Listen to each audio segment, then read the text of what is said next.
100 milliards d'euros, c'est le chiffre de la fraude fiscale en France. Des réformes ont été mises en place pour lutter contre ce manque à gagner. L'État au service d'une société de confiance.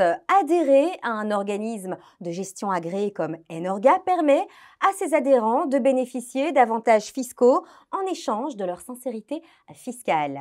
En plus de son siège situé à Troyes, Enorga dispose de 2 bureaux en Lorraine, à Nancy et à Metz, pour répondre aux besoins de ses 7500 adhérents. Rencontre avec Jean-Claude Vicenzi, directeur général d'Enorga. Jean-Claude Vicenzi, bonjour. Bonjour. Bienvenue sur le plateau d'IO-Web TV. Alors, vérifier la concordance, la cohérence et la vraisemblance des déclarations fiscales et des documents comptables des indépendants, voilà le rôle premier d'Enorga. Tout à fait. Nous existons depuis plus de 40 ans. Donc nous sommes agréés par l'administration fiscale et à ce titre, elle contrôle nos travaux. Et nous avons 2 types d'examens. Donc celui que vous venez de citer, qui est récurrent tous les ans. On vérifie donc les éléments des déclarations de nos adhérents, les chefs d'entreprise qui adhèrent chez nous. Et puis, il y a aussi donc un autre examen qui est un peu plus périodique, qui s'appelle l'examen périodique d'ailleurs de sincérité, qui s'effectue tous les 3 ou 6 ans. Et là, on va beaucoup plus loin puisqu'on demande des pièces justificatives pour des dépenses qui sont engagées donc au titre de l'entreprise. Donc là, il y a un véritable accompagnement sur toute la ligne à ce niveau-là. Oui, tout à fait. Alors, en adhérant à Enorga, les indépendants sont récompensés pour leur sincérité fiscale. Expliquez-nous. Eh bien, pour cette sincérité fiscale, ils bénéficient d'avantages fiscaux. Donc, le principal avantage fiscal, c'est une non-majoration. C'est-à-dire que quelqu'un qui n'adhérerait pas, une entreprise qui n'adhérerait pas chez nous, voit son bénéfice majoré de 10%. Il y a un deuxième avantage fiscal qui concerne plus les auto-entrepreneurs. Et cet avantage fiscal, donc, est une compensation pour les frais d'adhésion à un centre de gestion et de tenue de comptabilité. C'est pour inciter les entreprises à, d'un système forfait, passer à un système réel simplifié, en fait, de tenir une comptabilité. Alors, Enorga, ce sont aussi des formations. Nous avons effectivement donc un catalogue de formations. Nous avons 70 sessions de formation qui sont réparties sur nos 3 bureaux, Nancy et Metz. Quel genre de formation? Des formations qui ont attrait évidemment à nos particularités juridiques et fiscales, mais on a aussi dans la communication, on a un collaborateur qui est spécialiste dans tout ce qui est micro-informatique, donc tout ce qui est formation bureautique, mais aussi sur le web, utiliser une page Facebook par exemple, professionnelle, etc. Donc on a beaucoup de domaines d'intervention en formation. Mais nous avons aussi d'autres services, notamment l'accompagnement au remplissage de déclarations fiscales, par exemple, qui concerne principalement les professions libérales qui ne font pas appel au service d'un expert comptable.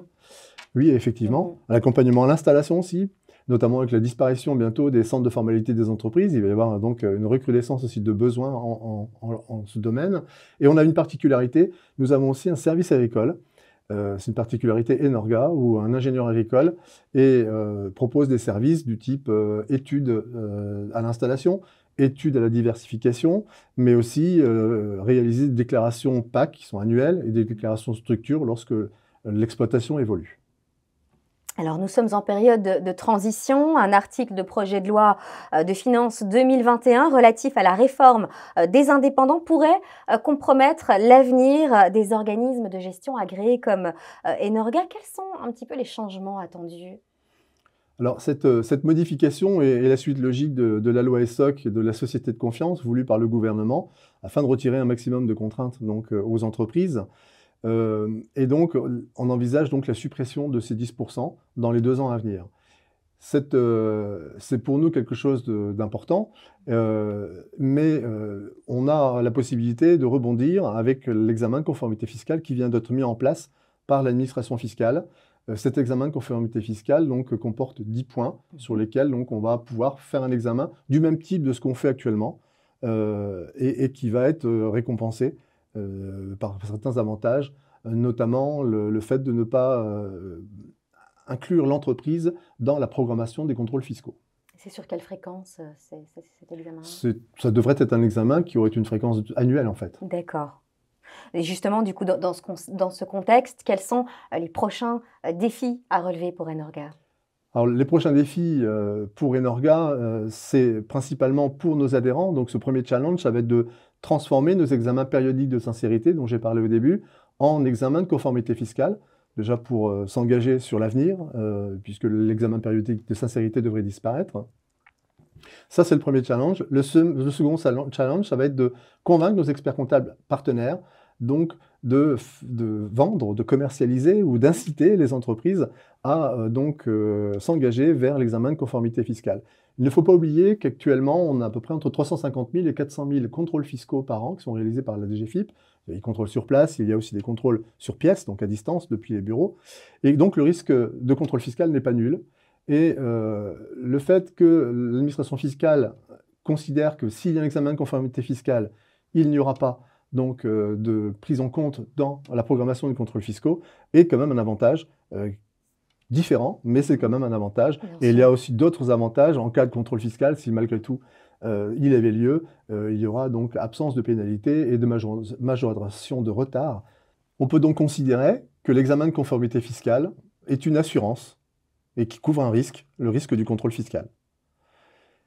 Le Enorga est donc tout à fait prêt, compte tenu des multiples modifications et des multiples missions qu'ils ont eues depuis 40 ans, est tout à fait prêt donc à prendre en charge cet ECF et à le mener à bien donc, dans les années à venir avec nos partenaires, les entreprises et les experts comptables.